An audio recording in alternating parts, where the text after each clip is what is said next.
Hello to everyone out there. This is Dr. Steve Mills bringing an interview to all of you today, speaking on the behalf of the San Diego Success Club, I Heart Chiropractic, and Epic Health Transformations. And that's www.epichealthtransformations.com. And this is one of many interviews in a series. I am super excited to have on our microphones Stephanie Garibaldi Ainsworth, and we're recording from beautiful Southern California, San Diego, and we're in the Wellness Center at Gold's Gym at the moment, which is a multidisciplinary wellness center I founded back in 2009, and it is thrilling to be here. And Stephanie's a practitioner in the center. We're going to be talking a lot more today with Stephanie, and we'll expand more later on.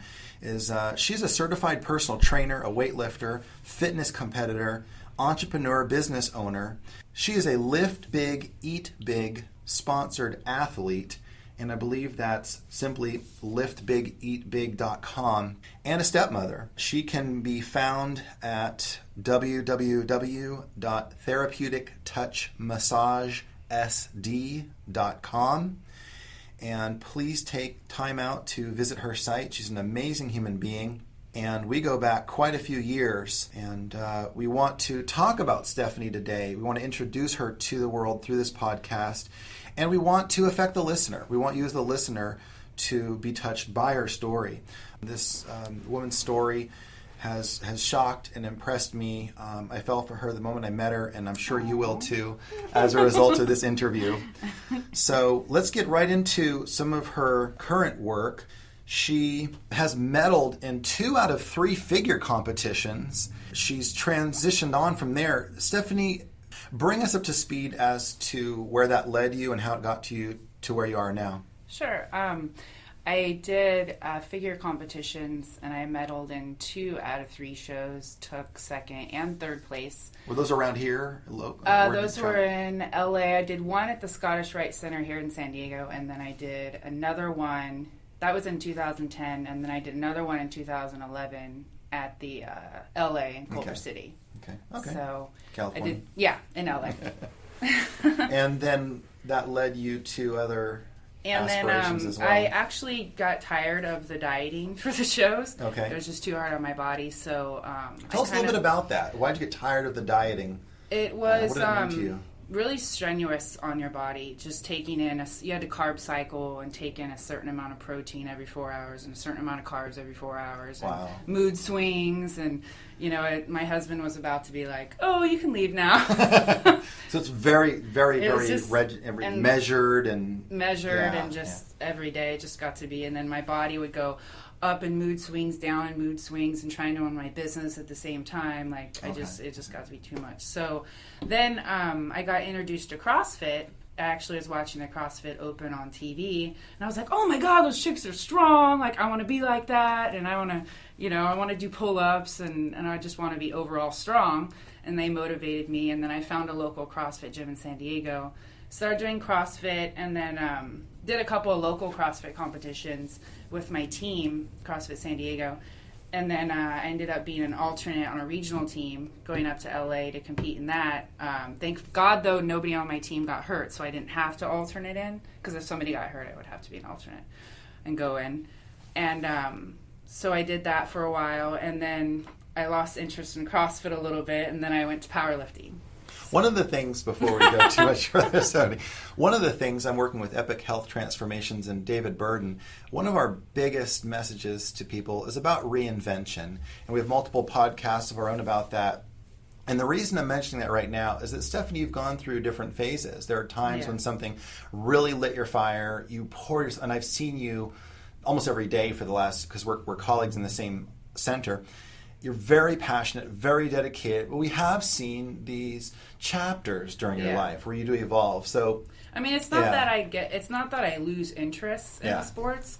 It's just I get so pumped up in the sport, and I'm like, oh, I wonder what else is out there. I wonder what else I can achieve and grow at. I mean, I don't lose interest. I just kind of I get the hunger, and I'm like, oh. Well, medaling in your first 2 out of 3 figure competitions is no small potatoes. I mean, that's very, very admirable. Not a lot of people will do that. So this isn't just changing here and there. You're actually doing amazing things and saying, what else can I do? What else can I see? What else can I accomplish? So back to powerlifting is where we were a moment ago.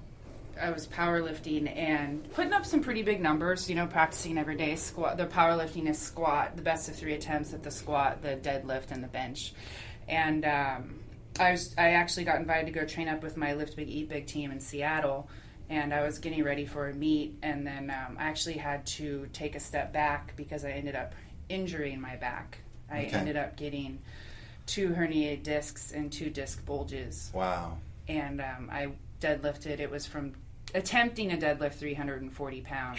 Oh I jumped from 325 to 340, and it was just too high of a jump. And with that many reps, getting up to 340. So I was bringing the bar up from, trying to get to the lockout. And as I was coming up to a lockout, which means a good lift and deadlift, my back just popped. I heard a pop, and the pain started radiating down my legs. And so it was very clear when it happened. Oh, the pop was like a shot, like a gun, like just. Wow. And I instantly fell to the ground, and my legs were on fire. I mean. So this is 340 now. Just to put things in perspective, do you remember about what you weighed around then?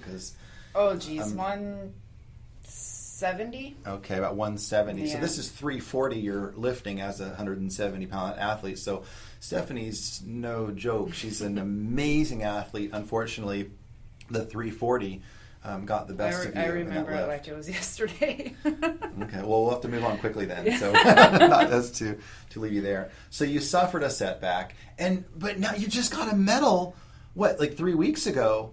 Yeah, it's been a month, yeah. Today's, what are we, March 22nd of 2014, and this is just, how long ago? Do you just... Yeah, the end of February. Yeah, the end of February. So you've obviously come back. I went through, it was a long road. I mean, this happened July of 2012. Okay. And I went through 8 months of rehab and physical therapy, acupuncture, massage.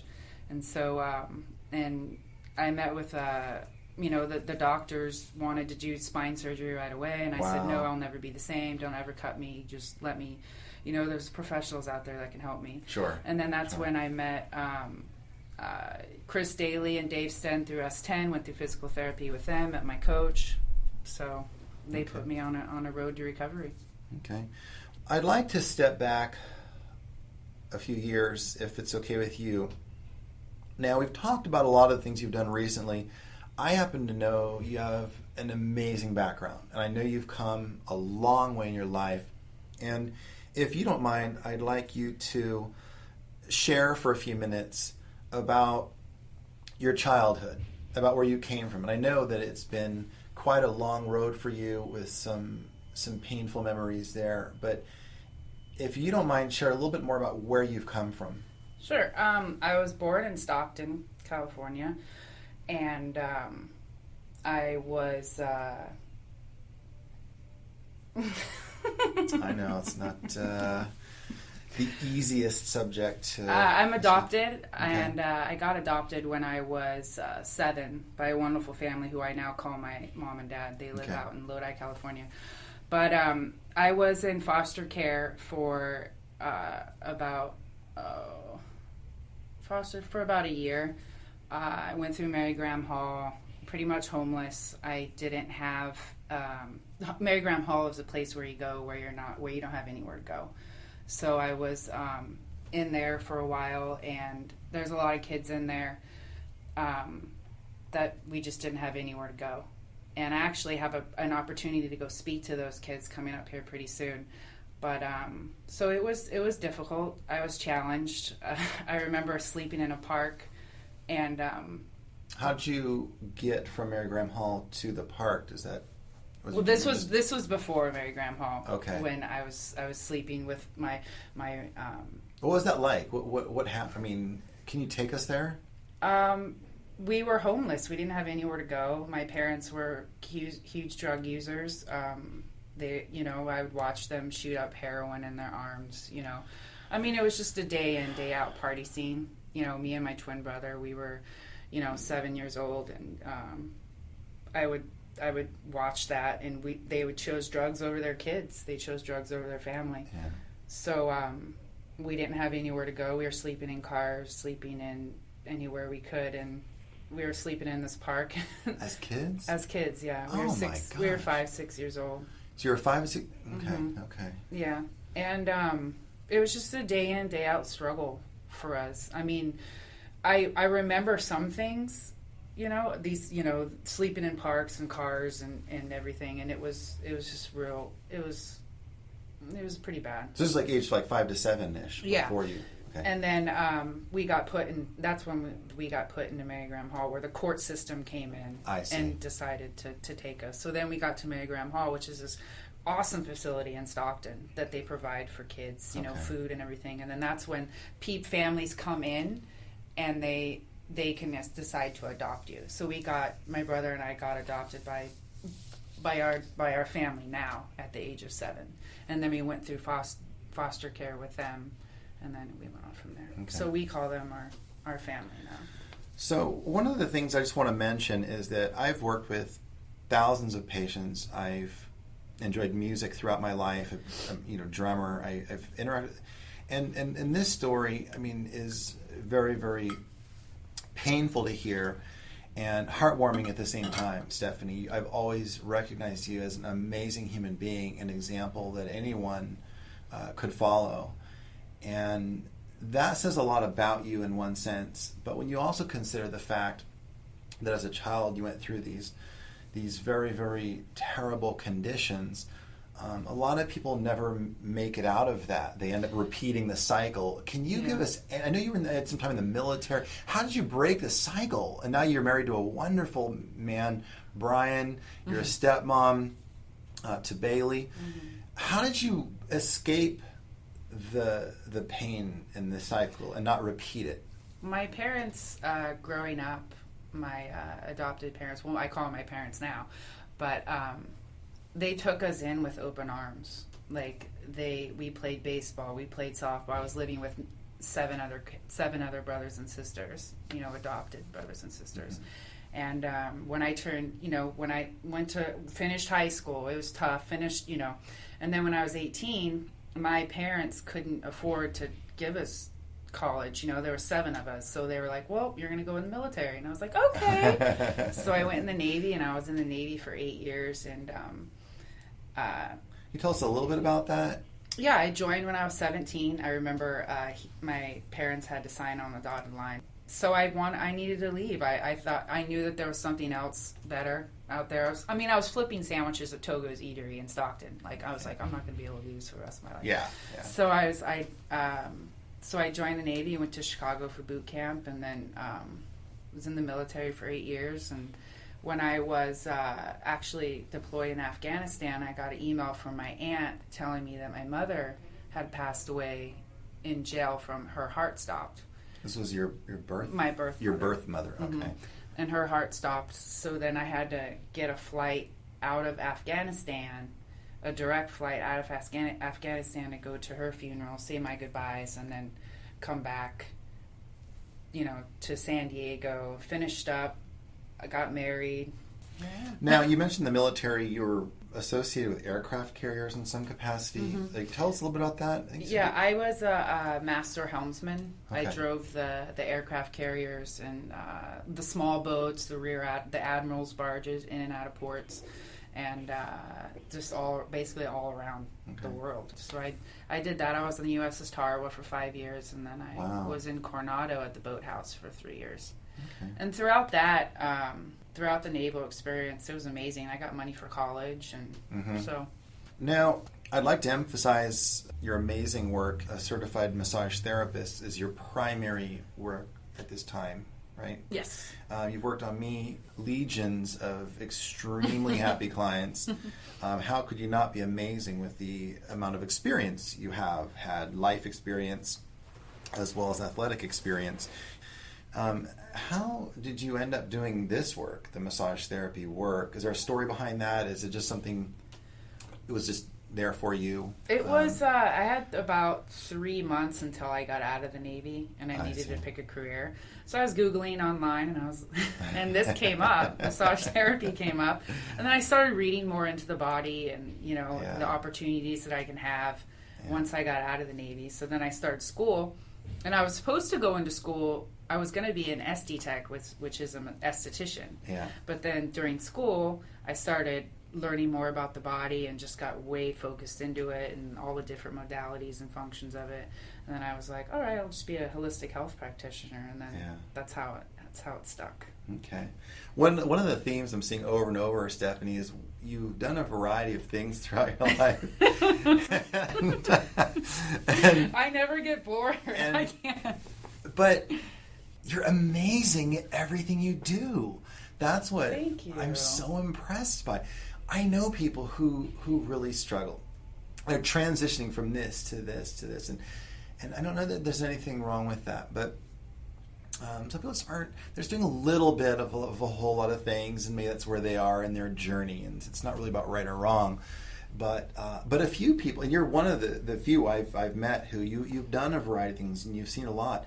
And you just seem to do an amazing job at everything you do. You medal, or you trophy, or pilot aircraft carriers, and it's just amazing, Stephanie. So you have a very, very rich, diverse life experience. And again, I'd like to just repeat, coming from your background, having a horrible example, and I don't mean to judge your birth family. That's why we're fortunate enough to have you here today, is because you were brought into the world. You wouldn't be here without them. But the example that they were setting, the lifestyle, was, a lot of people never escape that. And so it's just beautiful to see what you've been able to do. That's true.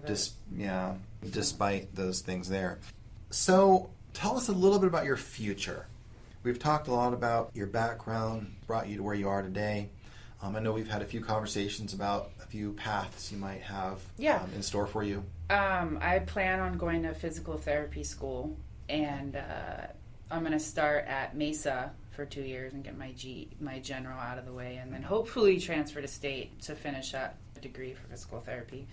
And then just keep weightlifting, and I'm hoping to make it to nationals at some point. Keep practicing, training real hard. Okay. I have a meet coming up in April that I'm training for, and the end of April, that's a huge meet. And then I have a couple more meets this year.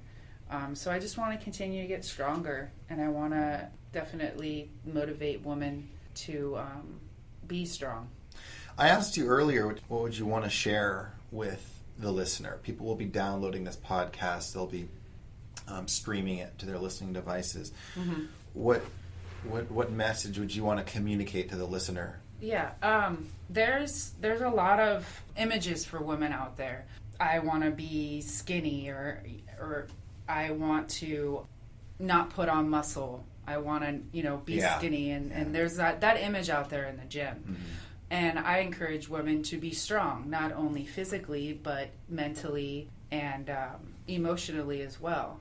Well, I think that's great advice. And I actually, at the San Diego Success Club, did a couple workshops just this last year. One was on empowering women, and another one was on male stereotypes, gender roles, and expectations. And so I think your comment speaks directly to that. And I think that our society is just our society. Not to minimize it. I'm really, really glad that I live in America. But there are other societies around the world with entirely different value sets. And we are a product of our society. And even in the book Healthy at 100 by John Robbins, he looks at societies all around the world where people regularly live above the age of 100. And Okinawa is one of them. Vilcabamans, Abkhazians, there are several outside of mountainous regions just outside of Russia where people regularly live to 100 years or more. Yeah. And one of the things he cites are the social expectations and the customs and the social values. And one of the things he cited in the United States is that there is frequently an obsession over youth, the younger we are, whereas the elder generations are oftentimes really minimized. And another one is, unfortunately, very unhealthy portrayals of sexuality, and that includes women. Mm-hmm. They're shown in not a very positive light, or they're very, very much objectified and things like that. And so I think it's a beautiful statement you make. I mean, I love motivating women. I mean, if it's through my story, or if I can show them how to properly squat. Yeah. Okay. It goes just that it's just that easy. So we have just a few more minutes today, Stephanie. And again, I would just like to wrap up here shortly. But thank you so much for everything you've done. You've been an amazing example to me of passion and persistence. And just, you have like a fight in you that is very inspiring to me. And it has led you, obviously, to weave gold out of a very difficult start to life. And again, you've just been able to do amazing things in almost everything you do. And you're a great example to me. And I just hope you touch tens of thousands of women and men with your story. So I hope we get to talk again. Maybe after your national competitions and things like that, we'll sit back down and add another chapter. In the meantime, don't forget to stop by the San Diego SuccessClub.com. Soon we've got the California Success Club launching. We're also launching EpicHealthTransformations.com with David Burden, who is a legendary motivational and inspirational and educational speaker. He's a corporate consultant, professional coach. He and I have the Epic Health Transformations Project underway. And don't forget to visit Stephanie at www.therapeutictouchmassagesd.com.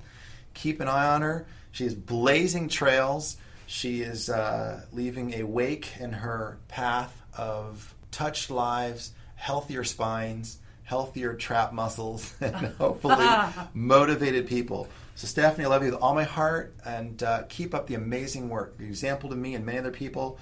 And I hope the listener really listens to this podcast. I'm going to go out on a limb at least 10 times. Soak this stuff up. There are a lot of things we can be doing with our daytime. We can be catching a talk show. We can be chewing out a friend of ours who just did something that upset us. I mean, literally, there's a lot of things we could be doing. Make this podcast a priority for you. It's a whole lifetime of great ideas, knowledge, and inspiration in this woman. And we really, really hope that you've enjoyed this time together with us today. And cannot wait to sit down with Stephanie again very soon. Love you, Steph. Talk to you soon. Thank you. Take care.